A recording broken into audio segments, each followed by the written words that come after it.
Take time to reflect. I think most people acknowledge the value in reflecting on your own experience, but in my experience, people do it so infrequently. Think about it, as you reflect, it improves your self-awareness. Now that is definitely a good thing, and specifically, self-awareness helps you build your resilience. When you come to notice your strengths, perhaps, you reflect on your competencies.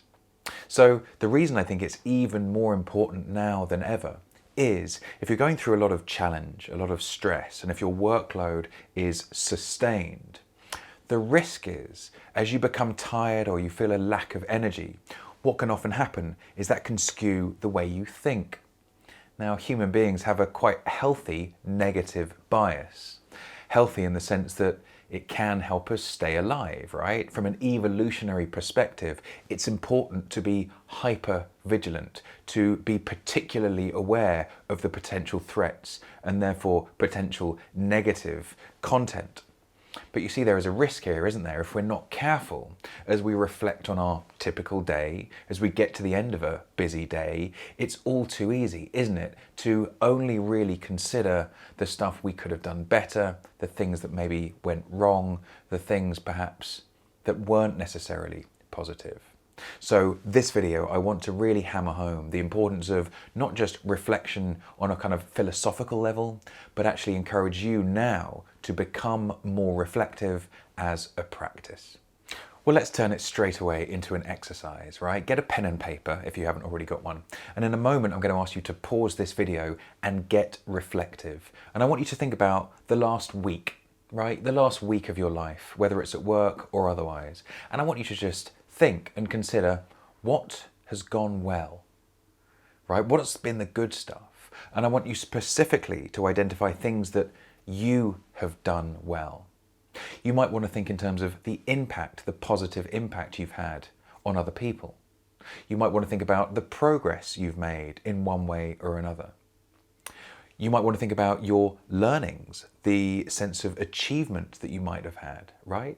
So there's lots of things I'm asking you to kind of extract, but I'm asking you to focus on the positive. Cast your mind back over the last 7 days. What's gone well?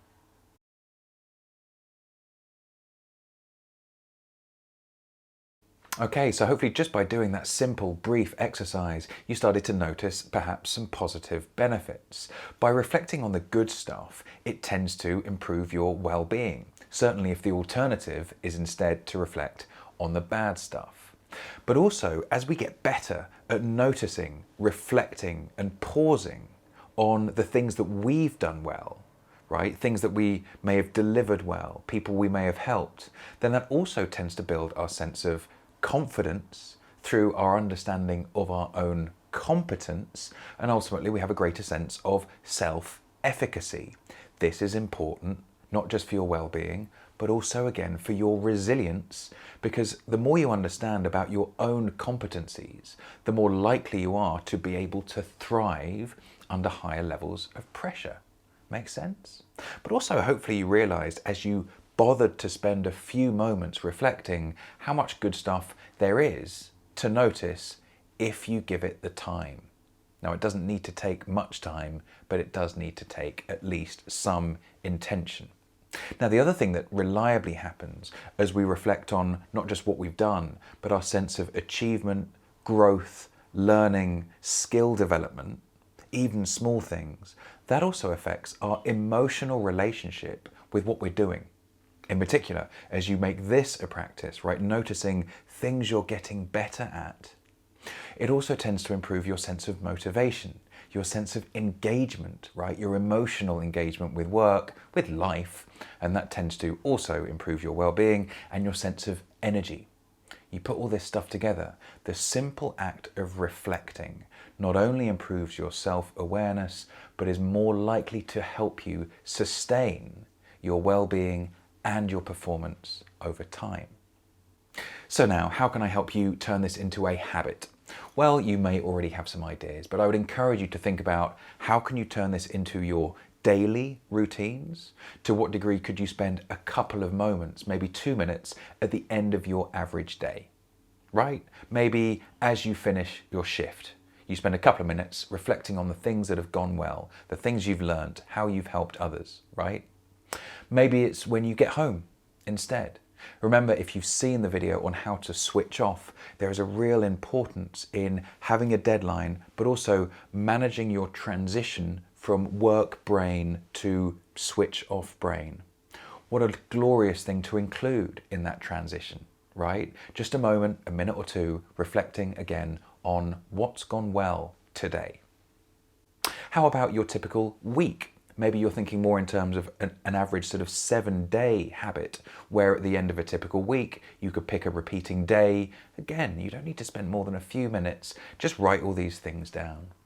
You see what I'm getting at? What I'm encouraging you to do is not just to do this thing once and hopefully to gain some insights, but to become someone that turns this into a practice. Someone that becomes more reflective, right? This kind of philosophical truism that the examined life is better than the unexamined one, because not only does it help you become more self-aware, it also puts you in a better position to make subtle changes to improve your future based on your past. And that's maybe one last invitation I'd like to give you. I would strongly urge you to, along with your daily and weekly practice, to, starting today, do a quarterly review. Question number 1, looking back over the last 3 months, what's gone well? You should be familiar with that question already. Start with the good stuff. Question 2, looking back over the same time frame, what's been harder than you anticipated? See the value in this? What have the challenges been? What have the frustrations been? What's been difficult? See, it's important to reflect on that with some regularity. Question 3, back to learning. What else have you learnt?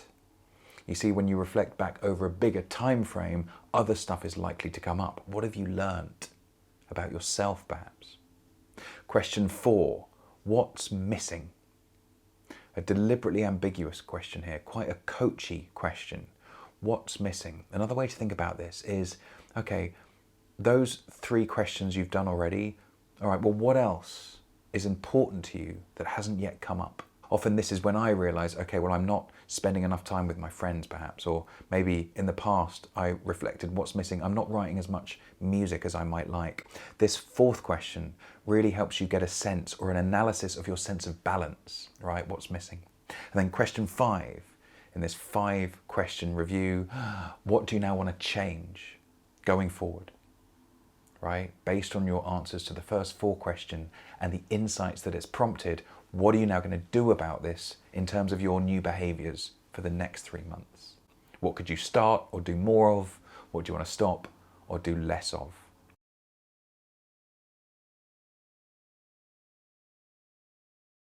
You see how reflection doesn't just make you more self-aware, more confident, greater sense of self-efficacy, a greater likelihood of kind of managing your negative bias and deliberately influencing the content of your thinking. But over time, as you make it broader, you're more likely to kind of coach yourself into ultimately an ever better situation, so that ultimately over time you not only build your resilience and your well-being, but you start to live a life that's more accordance with your values, with what's important to you.